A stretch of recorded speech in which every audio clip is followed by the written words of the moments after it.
1,000 miles from Jerusalem is another Holy Land, Ethiopia. There are countless bodies all before me. I've never seen anything like this in my life. Rugged and isolated, You see this? It's bat hell. it's a secret vault of ancient Christian mysteries. Inside this small guarded church is the final resting place of the Ark of the Covenant.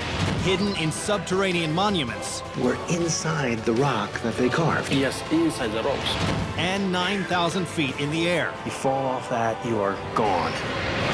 Christ's underground kingdom is revealed on Cities of the Underworld, Ethiopia, secret Holy Land.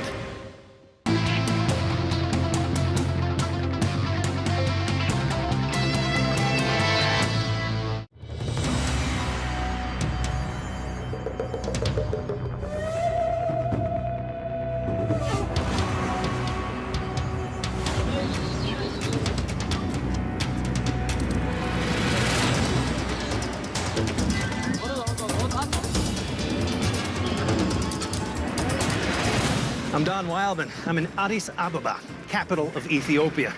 It's called the Cradle of Humanity. It's one of the oldest nations on Earth. Little is understood about the vast kingdoms that ruled this land for thousands of years. But during biblical times, their remote highlands were an important safe haven for refugees escaping persecution and war in faraway lands. Relatively little study has been done here. So, as this developing land moves slowly into the 21st century, many of its deepest and darkest secrets can still only be found in the underground. Today, Ethiopia is a remote, landlocked East African nation, a religious time capsule, so isolated that Christians here still worship in ways that would be familiar to Jesus' first disciples.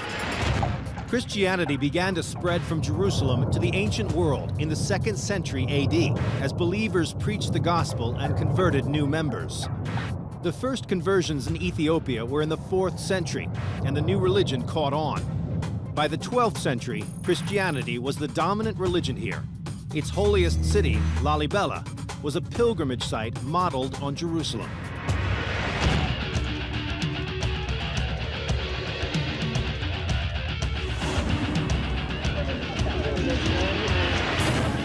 This is the village of Lalibela, and while it might not look like it today, this was once the seat of a huge, ancient kingdom. At this time, this is the 12th century, the world was a radically changing place. Muslim armies had captured and conquered a huge swath of North Africa and the Middle East, including the holy city of Jerusalem. As a result, Christians here were completely cut off, isolated from the rest of the Christian world. The king here, King Lalibela, set out to create a new Jerusalem, here in the underground.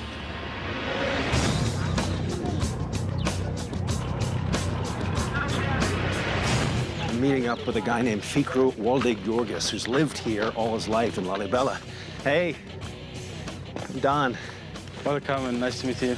Every year at Christmas time, 70,000 pilgrims journey to the small farming town of Lalibela because of the vision of the man who ruled here 800 years ago, King Lalibela. Lalibela was the devout Christian leader of the Zagwe dynasty, a royal family as powerful as the Medicis. During his reign, Ethiopia was relatively peaceful, but the Holy Land was a war zone. As Saladin's Muslim army and European crusaders battled for control, pilgrimages to Jerusalem became nearly impossible, and Ethiopians were cut off from the spiritual center of their religion. Then, according to church lore, King Lalibela had a dream in which God called on him to build a new Jerusalem, a safe place of worship for his people. For instance, if you look at down here, Yeah. there's a church called St. George, so you can only see the roof from here. Ah, look at that.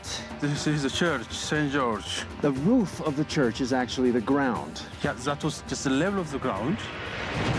St. George is one of 11 churches sunken up to 50 feet beneath the surface of the earth, and the layout of the churches honors the key moments in the life of Jesus Christ. A cluster of 6 churches to the north stand for Jerusalem, the city of his death. 4 to the south represent his birthplace, Bethlehem, and between them runs an artificial chasm named the River Jordan, after the spot where Jesus was baptized. All of them are connected by a warren of subterranean tunnels and trenches. Today, these churches are known as the eighth wonder of the world. This is the way down? This is the way down. There is a trench down here. So the Zagwes moved their capital here to the south, and King Lalibela decides to create a new Jerusalem, digging underground.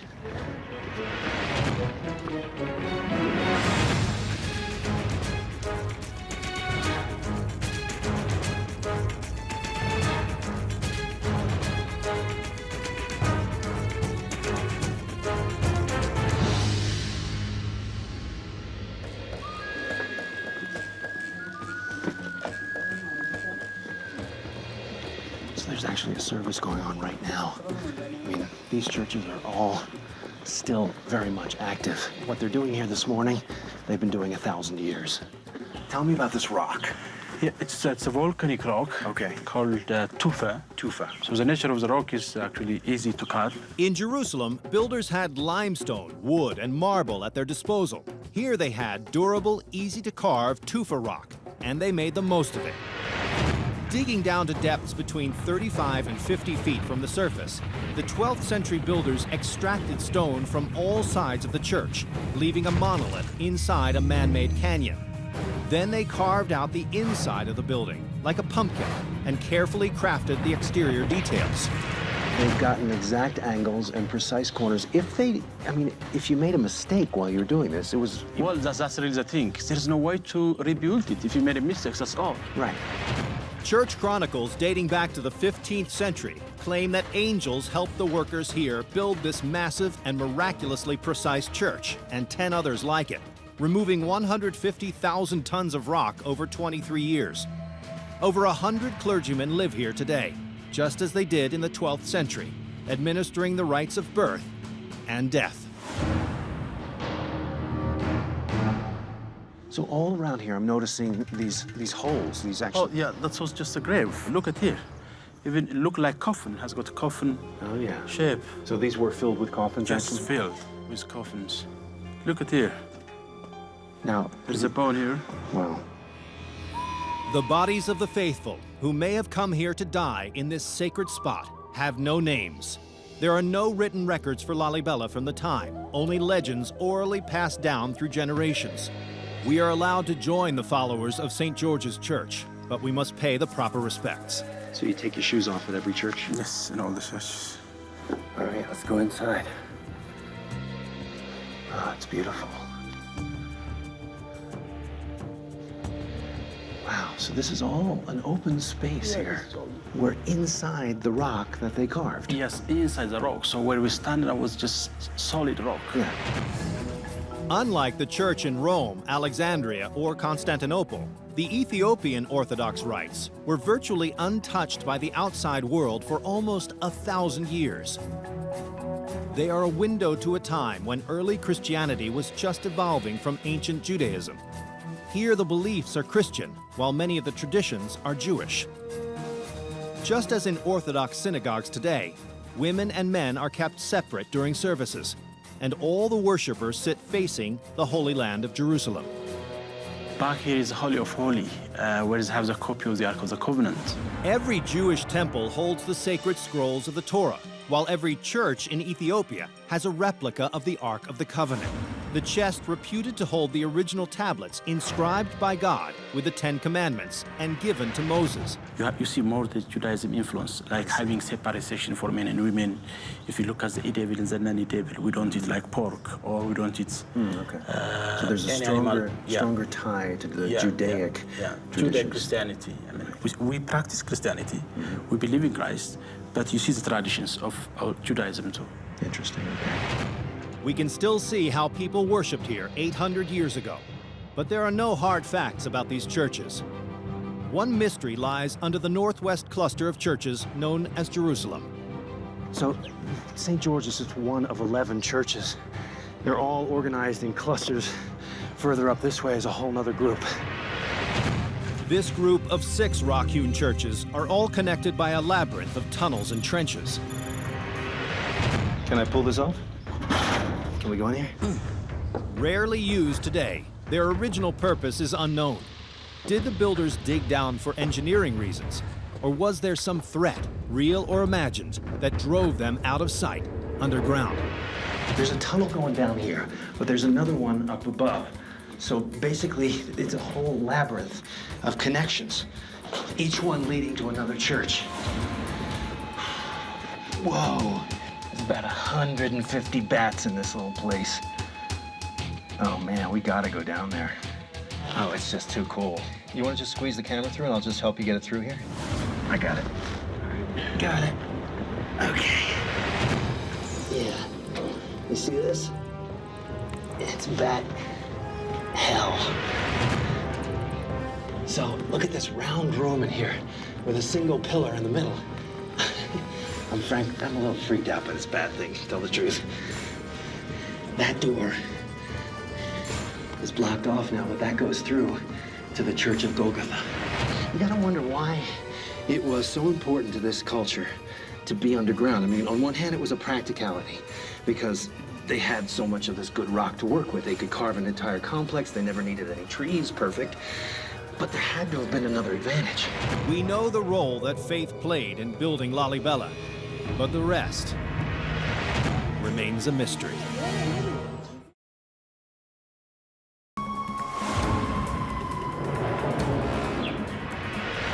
According to legend, 800 years ago, King Lalibela had 11 churches carved out of solid rock here in northern Ethiopia.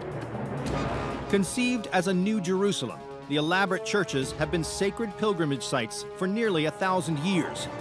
But a leading expert on Lalibela believes they may have served another, darker purpose.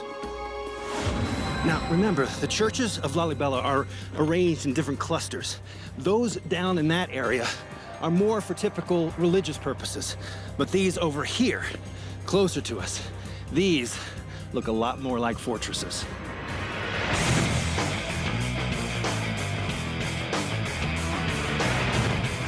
The vast church complexes in Lalibela were built in 3 distinct sections. The areas I had already seen with Lalibela expert Fukru were clearly designed and built as places of worship.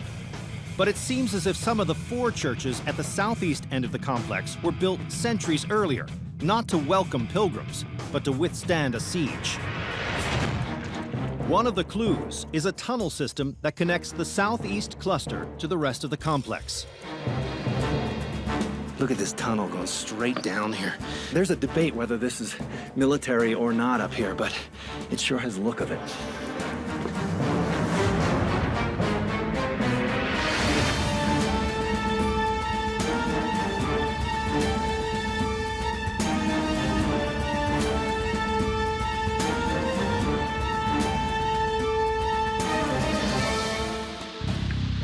How long is this tunnel? It's about 55 meters. 55 meters, over 150 feet. Yeah, And connecting through to here. to this one. Yeah. In ancient times, I mean, these underground passages provided a perfect defense because if you were being attacked, the army attacking you would have to come in single file. So it would break down the attacker to one man at a time. Much easier to defend. The long tunnel system in the southeast cluster leads to the Gabriel and Raphael churches, which are completely surrounded by a hand-carved trench ranging from 15 to over 50 feet deep. So this looks like a defensive wall. I mean, this is carved out, right? And this goes all the way to the other side too. And this waterway here would have been like a moat. Yeah, this is like a moat, or you can say it's like drainage, which flows all the way down. You can. Yeah, perfect defense posture here. In the 12th century, when King Lalibela built his New Jerusalem in the remote mountains of Ethiopia, his Zagwe kingdom was relatively isolated from the turmoil gripping the Holy Land of Jerusalem, 1,400 miles north. But 500 years earlier, in the 7th century, Arab armies were on the march to the north, and internal strife was crumbling the once great Aksumite Empire who ruled here. And it seems as if some parts of the southeast cluster were built in that turbulent time. This looks like a drawbridge. So far, I mean, the main access or entrance of the church has not been discovered yet. So this is the only access that we have to go in. Like a medieval castle, this church only has one way in, a bridge 50 feet up, another clue pointing to military origins. And like a fortress prepared for a long siege, it may also have had its own water supply. My Lord, how deep is this thing? That's really very deep. Yeah, Even has got, you know, like water cistern underneath. Yeah, that's what that is? In the rainy season, this cistern could collect enough water to last the people here for months. If this was as much a fortress as a church, then that could have been a water supply for a siege. Yes, it could be for the church or for fortification. So we don't know exactly what it was. But it's totally unique. Other churches don't have Different this from kind. the others. So what we have from the other church is just holy water, not like as water cistern in here. Makes you wonder, huh?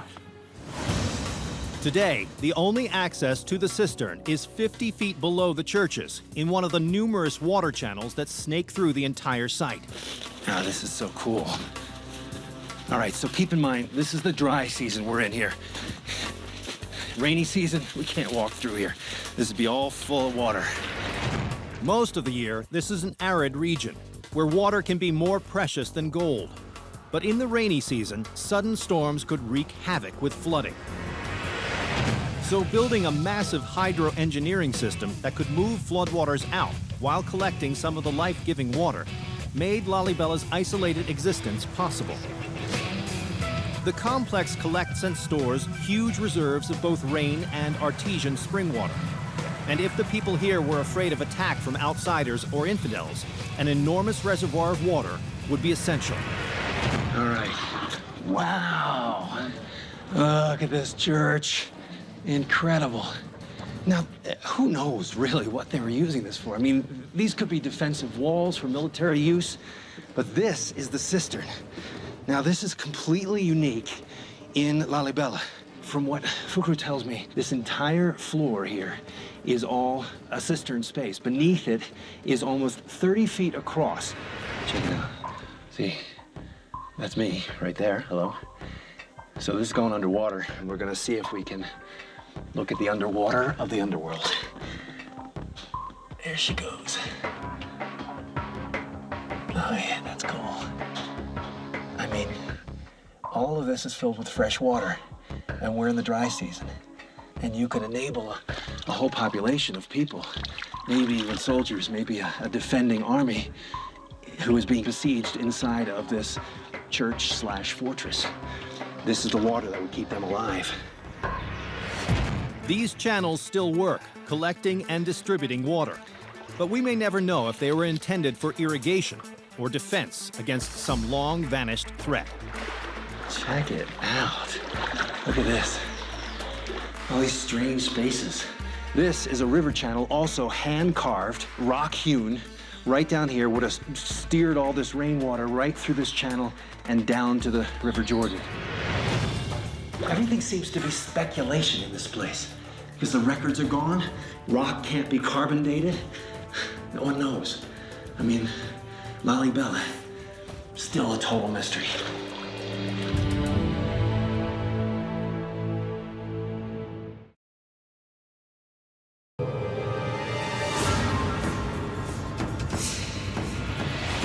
In the time of Jesus Christ, while the Roman Empire was spreading across the world, there was another mighty empire on the rise, the Axumites of Ethiopia. I'm heading to a mountainous region more than 300 miles north of Addis, to the city of Axum. Now a small farming town, it was once the rich capital city of a mighty empire that dominated much of northeastern Africa for 600 years. Tradition has it that the Axumite kings traced their lineage back to King Solomon, and even claimed that his son brought the Ark of the Covenant, at the time a Jewish relic believed to have mysterious powers, to Ethiopia in the 10th century BC.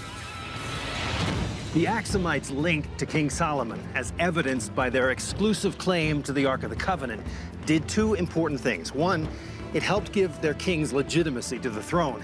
And two, it helped create an entirely singular, unique brand of Christianity. Now, some of the only clues left of this one-time world power are located right across the street in a field of obelisks and inside the mysterious tombs of a lost empire. I'm meeting with a guy named Burhan Burhana. He's one of the best experts in this area on the relatively unknown history of the Axumite Empire. Burhan? Hi, Dan. Nice to meet you. You too. So this was the center of the Axumite Empire. Yes. Like Egypt, Axum was one of the ancient world's great empires. for 600 years. From the 1st century AD to the 7th century AD, they mastered major trade routes between India and the Mediterranean and across the Red Sea, exporting luxury goods like ivory, spices, and gold. Proof of the Axumites' wealth and power is here, a field of over 120 towering obelisks, including the largest monolithic stone in the ancient world, the grave markers of Axumite royalty. Erected sometime in the 400 years after the birth of Christ, they weigh up to 500 tons, and each was cut from a single stone and hauled here, some say by elephants, from miles away. So these monuments, these obelisks, are massive. Why are they here? They are here to mark tombs for the royal family. Okay. Rising up to 80 feet, each stone was typically supported by a foundation measuring roughly 10% of its total height and bolstered on two sides by gigantic horizontal stones. Surrounding the central foundation are several underground rooms used to entomb the dead and seal away incredible riches. War and lack of resources have made archaeology a luxury in modern Ethiopia, and 90% of these tombs are still unexplored. This is insanely huge. Like the pyramids in Egypt, this elaborately carved stele marks the final resting place for a king who was as formidable as any pharaoh. So these are the windows, these are the beams. So this is essentially the replica of a palace, a royal palace. Axumite royal palace. For the royals who are buried beneath it. Yes, exactly. These massive stones were only grave markers. It was in the rooms below that they would spend eternity.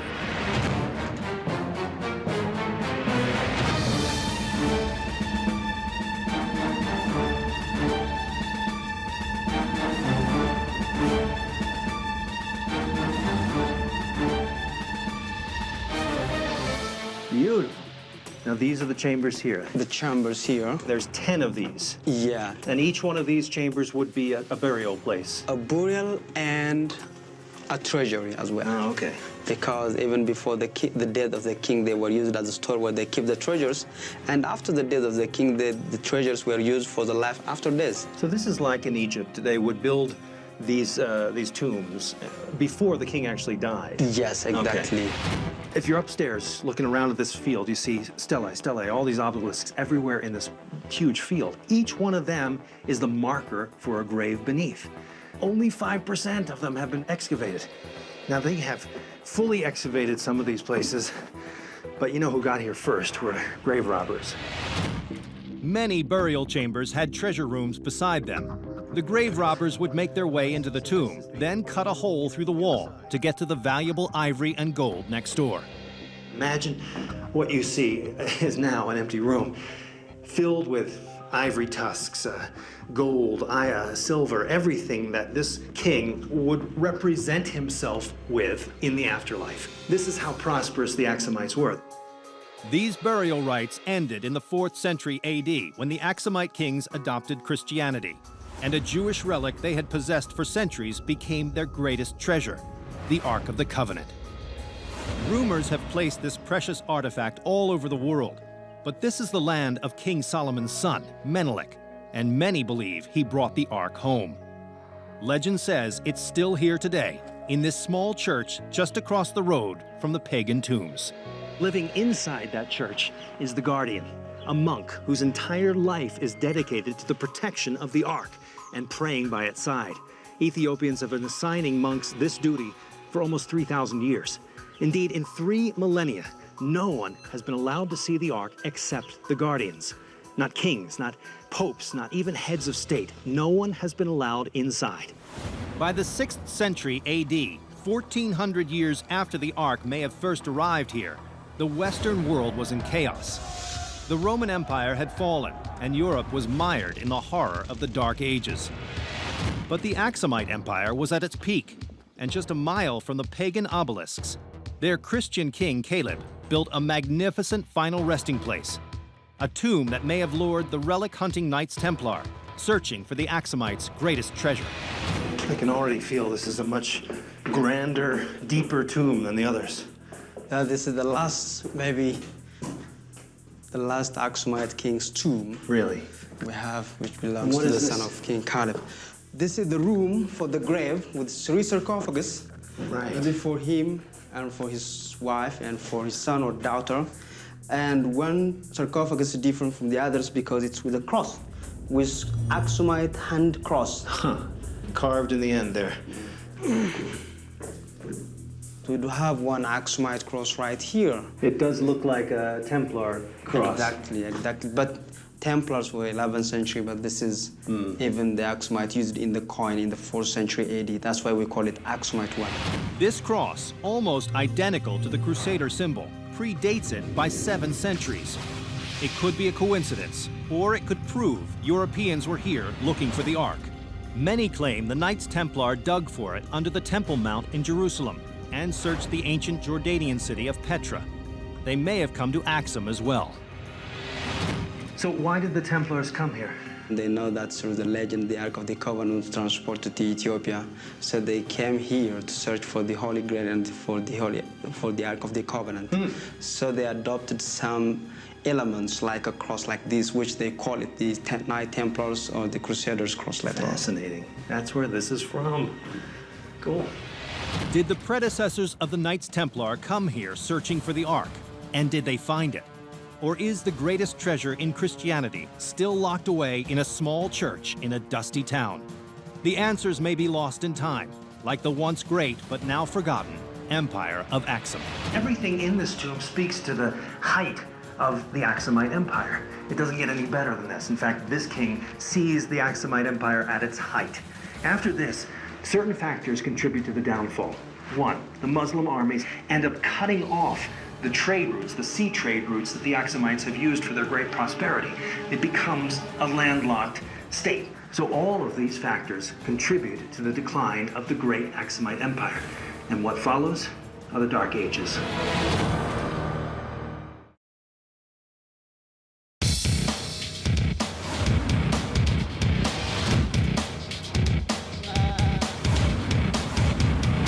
For most of us living in a modern, secular world, we practice our religion conveniently, maybe one day a week at best, in places not so far from home.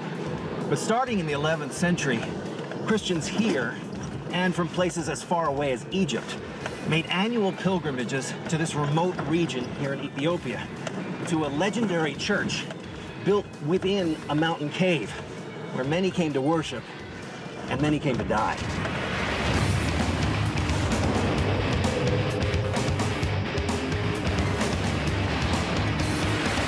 In the central highlands of Ethiopia, at an altitude of almost 9,000 feet, lies a scattering of tiny farming settlements. But nearly 1,000 years ago, this area is thought to have been a magnet for sick and dying Christians who came here searching for a miraculous cure or a peaceful end to their suffering in a mysterious burial site near a lake of healing waters. The road is very bumpy. Yeah, this is really bumpy. Our guide, Fukru, led us to the holy site that lured thousands here, a church reputed to float on water. And so you're saying that this valley, what I'm seeing now as a remote village, just a few villagers, this would have been thousands of people, a kingdom. Yes, imagine it what like 1,000 years ago was lots of people settling here. In 1087, this was the center of the Christian kingdom of Yemrahana Christos. According to church chronicles, he commanded that a church should be built on top of a holy lake. Wow, that is quite a hike. That's really high. Whoa, so that's the cave there? This is a cave, And the church is right inside.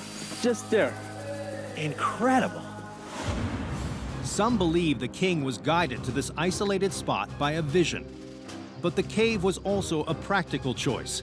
It shelters the church from the elements, preserving it for almost 1,000 years. Look at this location. You climb all the way up here. I mean, no wonder they thought this was a sacred place.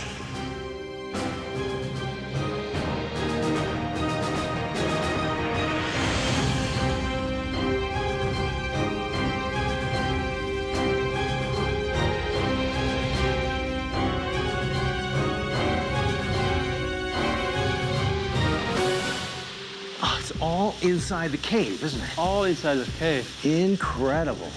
Inside the gated enclosure that covers the mouth of the cave is the church, the king's palace, and a graveyard for thousands of pilgrims who died here. So this building here is the church. Oh, yeah, this is the church. The church was built up in alternating levels of wood and plaster mixed with stone chips, like a layer cake.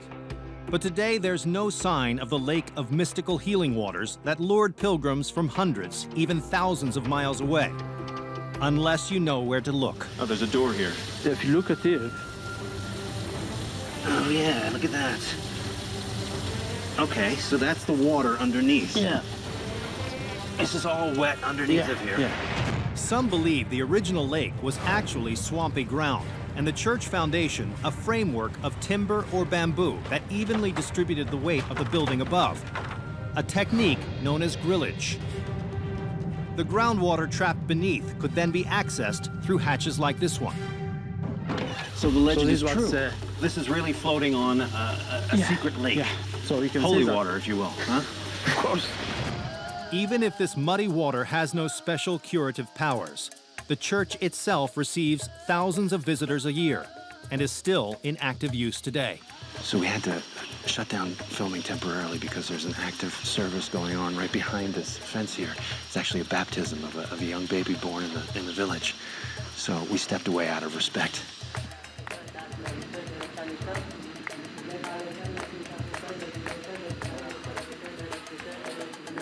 This service is now just concluding inside the Yamahano Christos Church here. Once the service is over, we're free to explore the building and its medieval frescoes. Here. Salam. And he's the one who's in charge Yes. of the church. Look at it. Can I use this flashlight? Please, please.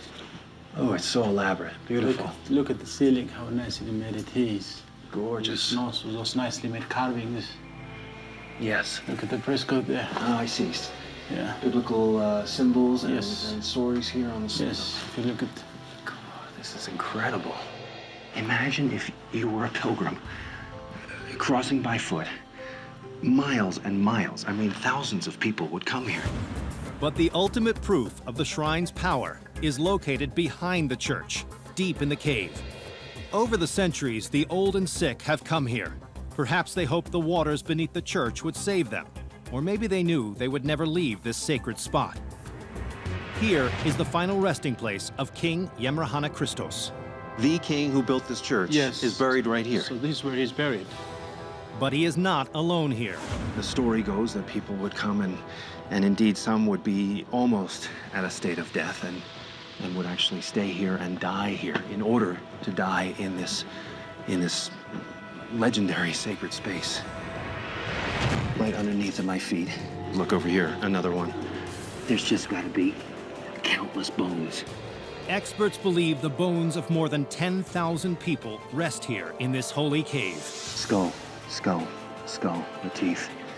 Follow it up, and you are looking at a boneyard. I mean, what do you say? I'm speechless. There are countless bodies, all before me. I've never seen anything like this in my life. Many of the people here may have come from lands as far away as Egypt and elsewhere. They couldn't go to Jerusalem. I mean, like Lalibela, this place served as an alternative, okay? This was a new Jerusalem, a place for your final resting place, a place to be closer to God.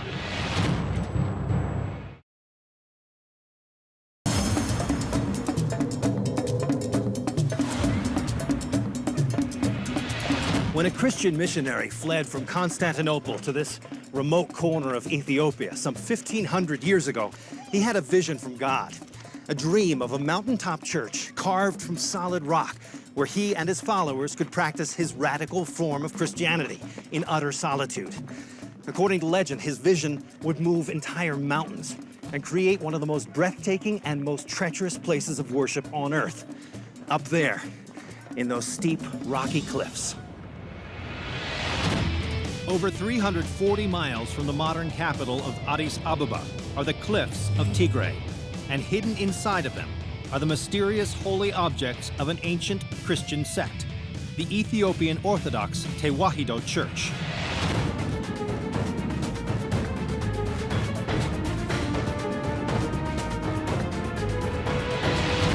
This underground location is actually high in the sky. A church carved into a sandstone cliff about 9,000 feet above sea level. To get to it, the crew and I had to climb 2,500 feet, hauling a few hundred pounds of camera gear. Luckily, our guide, Mulabrahan, who's made this journey more than 30 times, brought a group of local men to help us accomplish our mission. So we're going up there. This is just the approach. And you can see when the whole thing goes straight up. It's going to be interesting. The church we were hiking to is called Abuna Yamata, after the 6th century missionary who, like John the Baptist, came to the wilderness to commune with God and spread the faith. And we're the first American TV crew to make the climb.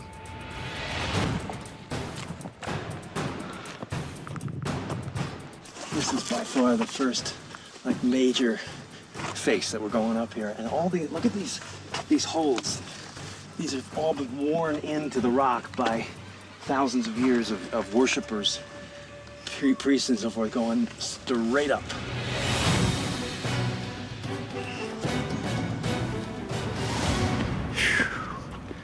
Whoa, look at that. Down.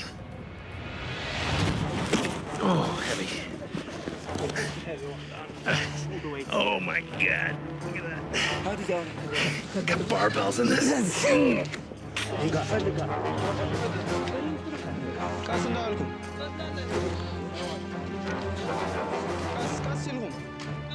You know what's awesome is that we got to come back down this thing.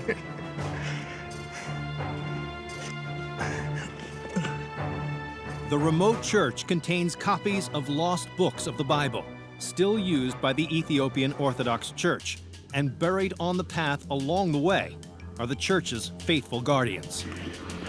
Wow.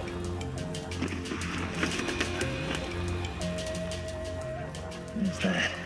Appropriately, right next to the path that anyone on a pilgrimage would have to pass by. These guardians. Ominous, huh? Wow, you start to get a sense of how isolated this really is. I mean, that's really the point, isn't it? That they really wanted to get away from it all. Ugh.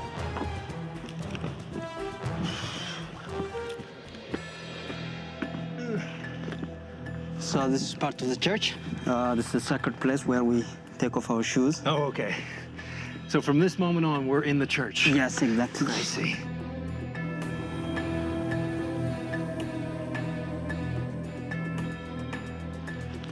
Top of the world here. Nice. Heaven. Heaven. The church believes that over 1,000 years ago, a holy man fleeing persecution in the eastern Roman capital of Constantinople followed this same path and found safety here. This is Abuna Yamata. Yamata. Abuna Yamata is a name of the monk from one of the 9 saints who established this church at the monastery in the 6th century AD. Okay, so 500 AD, this was done. And so they came this high up for the isolation, I suppose. For isolation, to lead a spiritual life only, Okay. to get rid of the secular life. And the protection, obviously, from being so far up above everything. Exactly. All right, can we go in? Yeah.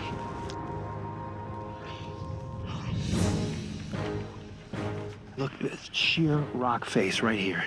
You fall off that, you are gone. The length they went to put a monastery up here on the top of a mountain.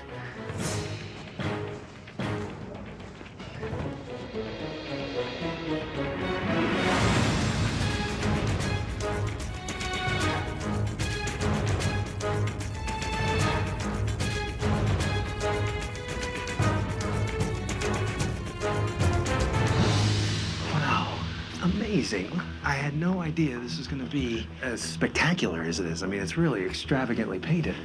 What am I looking at here? This is representing the monk on the back of the horse, which represent the founder of the monastery, Abuna Yamata. One of the 9 saints. Here you have the 9 saints. All right. Abuna Yamata was one of the 9 saints who fled persecution in Constantinople and found sanctuary here in northern Ethiopia.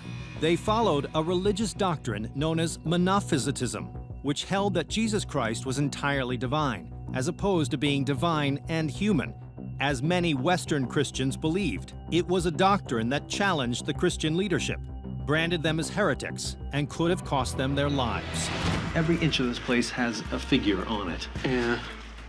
They are telling the stories and oh, I see the Virgin Mary here, definitely. Look at this incredible artwork. I mean, when the 9 saints came to Ethiopia, they brought with them an entirely new style of painting, which became a biblical teaching tool. Now, do people actually come and use this place presently now? What makes very interesting is also children are baptized in here. So the women has to come up all, with these climbs. With their babies? With the babies on their back. Wow. So you see, this church is quite active every time. All right, very important to the local community. Very important, very important. I see behind you there is the priest here, so he is in charge and the guardian of the space, yes? Yeah, he's the head of the priestess, and he's also in charge of the church. And so he's given us permission to come up here today. Exactly. Thank you very much. This priest scales the cliff several times a week, half a mile high, to tend to his local parishioners and distant visitors, spreading the church's unique vision of the Gospels. So all these Bibles and prayer books here, he's going to show us. The priest has opened one up. Can we see inside one? These are very, very old.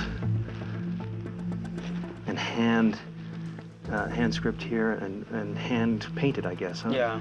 On what? What is this material? It's skin. Sheepskin. Sheepskin. Uh-huh. Can I page? Oh, thank you.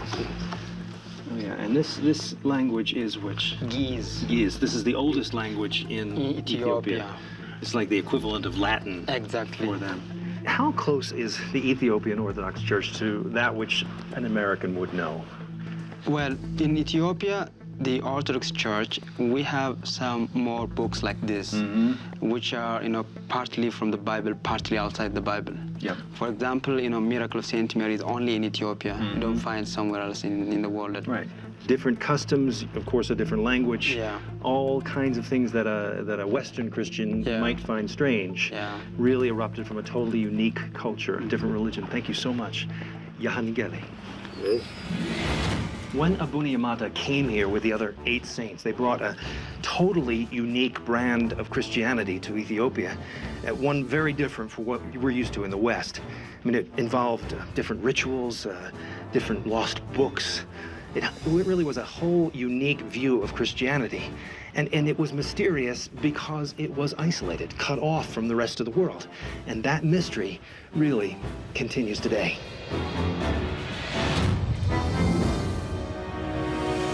Today, Christianity has spread to every corner of the world. But here, in the isolated highlands of Ethiopia, you can see how Jesus' early disciples may have worshipped. A priceless glimpse into the past, safely stored away in the underground.